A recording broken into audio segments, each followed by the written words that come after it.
Welcome to the market money magnet guys.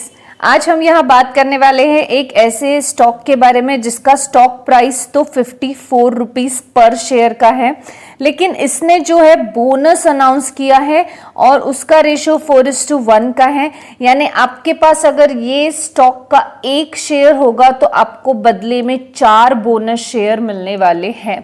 तो मैंने वैसे तो आपको पहले हमेशा कहा है, अगर आपने मेरे प्रीवियस वीडियोस देखे होंगे तो बोनस, बायबैक, स्प्लिट या डिविडेंड के चलते आपको कोई भी स्टॉक को बाय नहीं करना है। ये सबसे बुरी स्ट्रैटेजी है। अगर हम बोनस, बायबैक, डिविडेंड या स्प्लिट के बेनिफिट की बात करें तो ये बेनिफिट एग्जिस्टिंग शेयर होल्डर्स के लिए ज़्यादा बेनिफिशियल होते हैं। On the basis of only buyback, split, bonus, dividend के चलते कोई भी स्टॉक में एंटर करना यानी अपने हार्ड एंड मनी को पूरी तरह से डिस्ट्रॉय करना या वैनिश करना या जीरो कर देना होगा। तो सिर्फ on the basis of the bonus क्या हमें किसी भी स्टॉक में जाना चाहिए?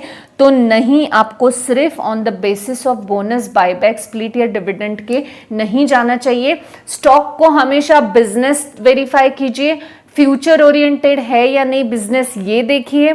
सेकंड, आपको ये भी देखना चाहिए कि फंडामेंटल स्टॉक के कैसे हैं, उसका मैनेजमेंट कैसा है, और इसकी रिसर्च करने बाद ही किसी भी स्टॉक में आपको एंटर करना चाहिए। तो आज जो है हम ये स्टॉक को फंडामेंटल एनालाइज करने की कोशिश करेंगे और देखने की कोशिश करेंगे कि इस बोनस के बेनिफिट के लिए क्या हमें ये स्टॉक में अब एंटर करने की कोशिश भी करनी चाहिए या नहीं।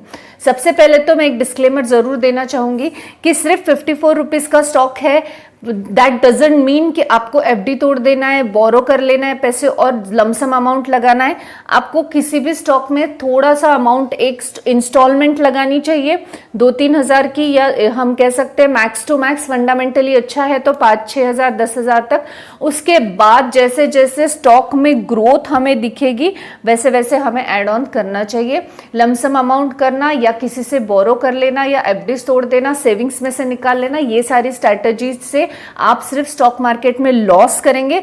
प्रॉफिट के चांसेस आपको कम ही हैं क्योंकि हम पैनिक होकर डिसीजंस लेंगे ऐसे वक्त में, और स्टॉक मार्केट में जो भी पैनिक होकर डिसीजंस लेता है वो लॉन्ग टर्म तक एग्जिस्ट नहीं कर सकता है, और हम जो भी रिसर्च करते हैं वो लॉन्ग टर्म इन्वेस्टमेंट के हिसाब से ही होती है।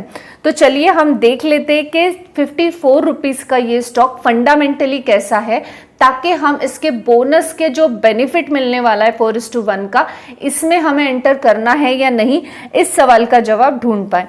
तो चलिए हम देख लेते हैं फंडामेंटल्स। सबसे पहले तो आप यहाँ देख सकते हैं इसका मार्केट कैप ओनली 307 करोड़ का है, 1000 करोड़ भी नहीं है, 500 करोड़ तक का भी नहीं है, यानी एक बहुत ही छोटी सी कंपनी है। ये हम देख सकते हैं 54 रुपीज़ का स्टॉक है। बुक वैल्यू 13 का है, रिटर्न ऑन इक्विटी 26.8% का है, आरओसी 11.7% का देखने को मिल रहा है, फेस वैल्यू अब भी 10 का देखने को यहाँ पे मिल रहा है। डिविडेंड नहीं देती कंपनी, यानी हमें कोई कंसिस्टेंसी से डिविडेंड इसमें ना मिला है ना हम अभी एक्सपेक्ट कर सकते हैं। चलिए हम इसके फंडामेंटल्स देख लेते हैं। और सबसे पहले तो आप यहाँ देख सकते हैं शेयर, हमने यहाँ पे बैलेंस शीट ओपन कर ली है, नंबर्स इन करोड़ है। रिजर्व्स अगर हम देखेंगे तो देख सकते हैं 19 करोड़, देन 29 करोड़, 49 करोड़ एंड 68 करोड़। तो रिजर्व्स हमें बढ़ते हुए मैनर में देखने को मिल रहे हैं। साथ साथ बोरोइंग भी यहाँ पे ग्रोइंग मैनर में ही है। ऑब्वियस है बोरोइंग भी बढ़ेगा। बोरोइंग किसी कंपनी पे रहना कोई गलत बात डेफिनेटली नहीं है, बशर्ते उसको खर्च कहाँ किया जा रहा है ये पता रहना जरूरी है। सेल्स आप देख सकते हैं 552 करोड़, देन 619 करोड़, 1059 करोड़ एंड 1410 करोड़। 307 करोड़ के मार्केट कैपिटलाइजेशन से हम इससे ज्यादा नंबर्स एक्सपेक्ट भी नहीं कर सकते हैं, जो कि ये नंबर्स भी हमें अच्छे देखने को मिल रहे हैं। एक्सपेंसेस भी साथ साथ में बढ़े हुए हमें देखने को मिल रहे हैं। अगर हम यहाँ पे नेट प्रॉफिट देखें तो आप यहाँ देख सकते हैं net profit 5 crore, 10 crore, 6 crore, 19 crore growing manner में है। बाकी तो मैंने आपको पहले ही कहा कि बहुत छोटी कंपनी है, तो ऑब्वियसली इससे बड़े फिगर्स आपको देखने को नहीं मिलेंगे। Earning per share 0.87, then 1.92% and 2.73 and 3.28। Earning per share भी ठीक है। डिविडेंड आप देख सकते हैं माइनस में है, नहीं है, इसी वजह से डिविडेंड पेइंग कंपनी ये नहीं है। इसके अलावा अगर हम ये कंपनी के बारे में क्वार्टर रिजल्ट्स में अगर कुछ देखें तो हमें क्वार्टर रिजल्ट्स में भी यही देखने को मिल रहा है कि सेल्स जो है ये ग्रोइंग मैनर में है। सेकेंड, हमें यहाँ पे एक्सपेंसेस भी बढ़े हुए देखने को मिल रहे हैं। इसके अलावा जो प्रॉफिट है, नेट प्रॉफिट, हमें वो यहाँ पे आप देख सकते हैं फ्लक्चुएट मैनर में। यहाँ 22 में जून क्वार्टर में हमें क्वार्टरली देखने को मिला था 8.13 करोड़ का, उससे काफी कम यहाँ पे देखने को मिल रहा है। 50% का जो है हमें यहाँ पे डिफरेंस देखने को मिल रहा है। आइए अब हम सबसे मेन चीज यहाँ देख लेते हैं, वो है शेयर होल्डिंग पैटर्न।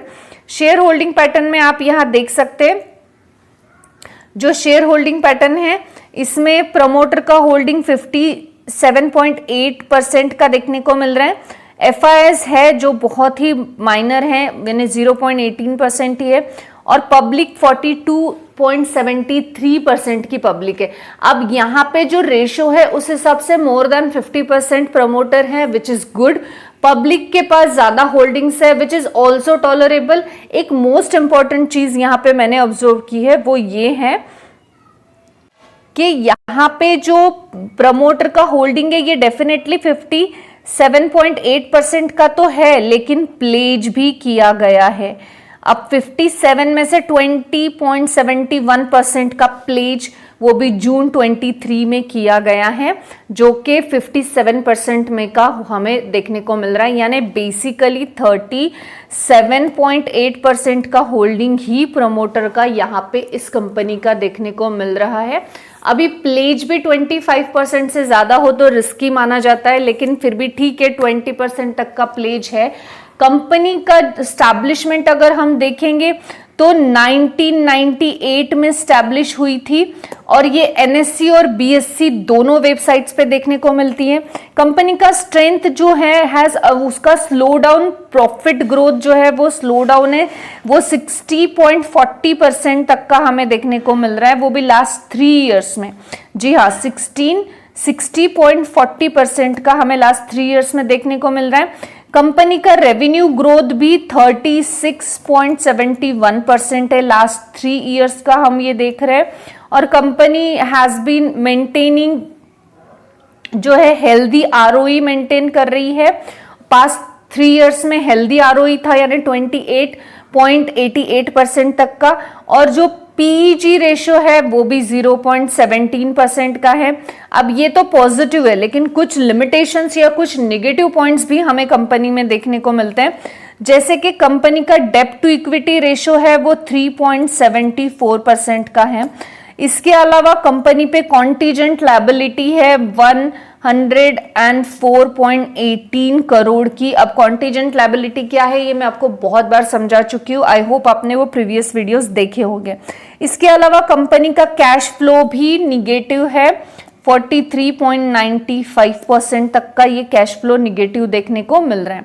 अब ईबिटा मार्जिन अगर कंपनी का देखें तो वो भी 1.60% का है ओवर लास्ट 5 ईयर्स का। प्रमोटर ने होल्डिंग भी प्लेज कर रखी है, ये भी एक निगेटिव पॉइंट ही इसका देखने को हमें मिल रहा है।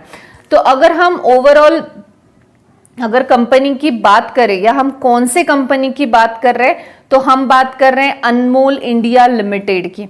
अब अनमोल इंडिया लिमिटेड करती क्या है, तो इंडिया की एक लीडिंग कोल सप्लायर है ये, यानी कोल सप्लाई करती है। इंडोनेशियन कोल, USA हाई कोल, GCU कोल, और USA का लो GCU कोल जो है ये सप्लाई करती है।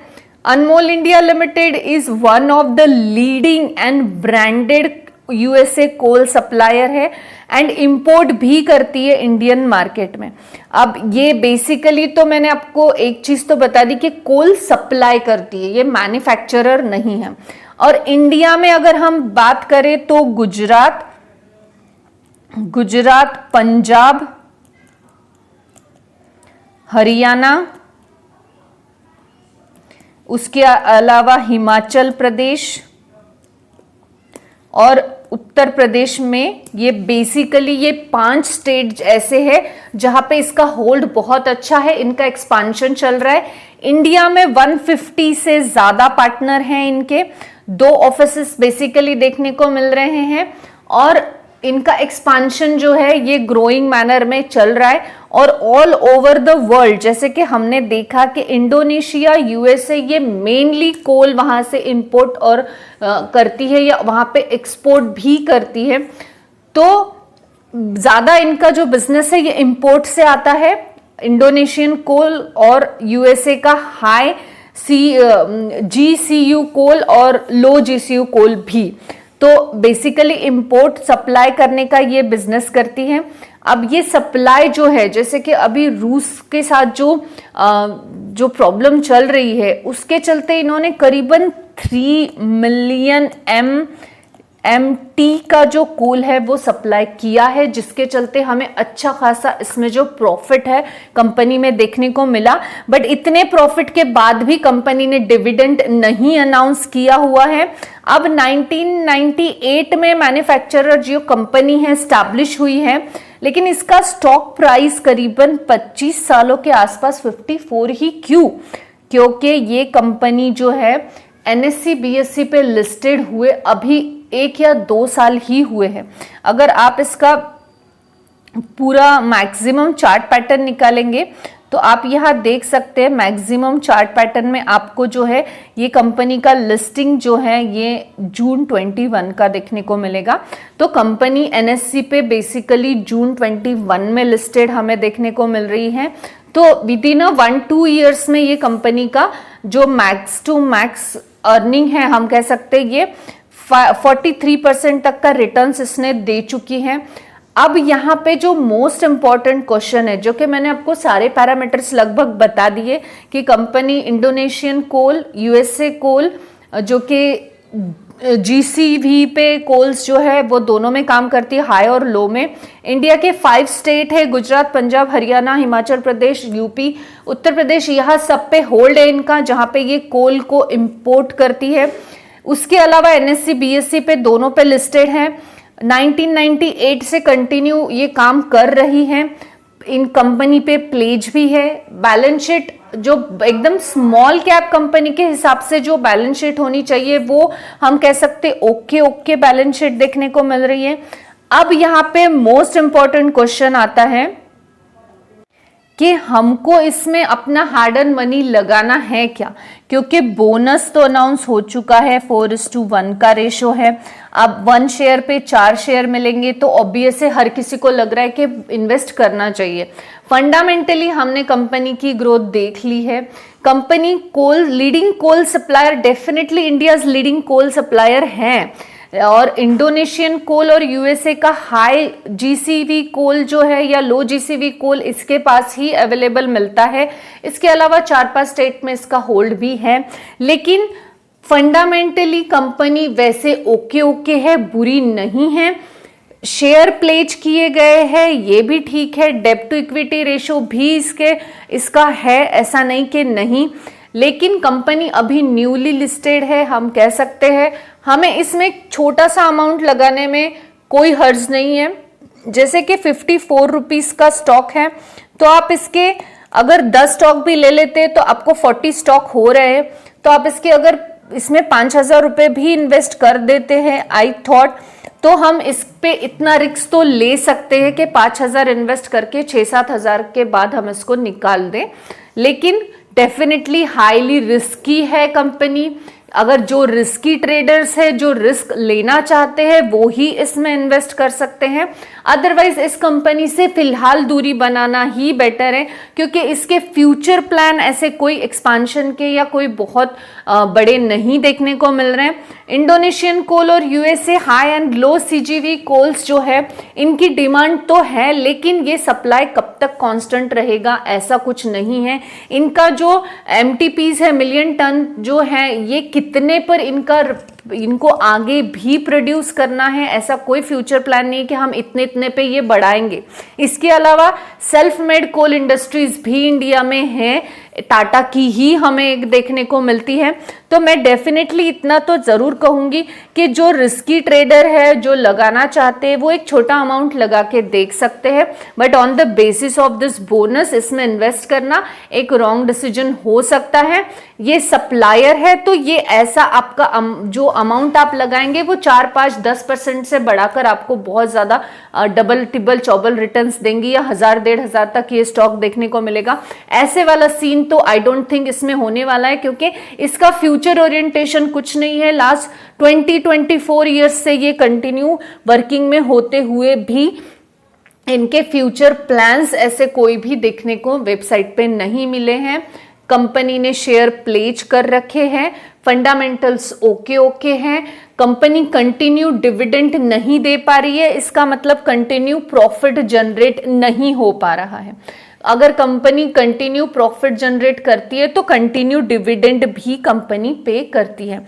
तो आई थिंक सो एक छोटा सा amount for the risky traders आप लगा सकते हो, पर इसमें एक लमसम अमाउंट लगाना अभी इस पोजीशन पे तो डेफिनेटली एक रॉन्ग डिसीजन प्रूव हो सकता है। पॉजिटिव पैरामीटर्स बहुत कम है, निगेटिव पैरामीटर्स बहुत ज्यादा है।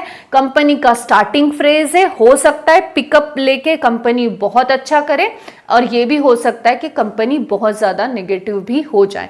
आई होप गाइस आपको इंफॉर्मेटिव लगी होगी। Thanks for watching.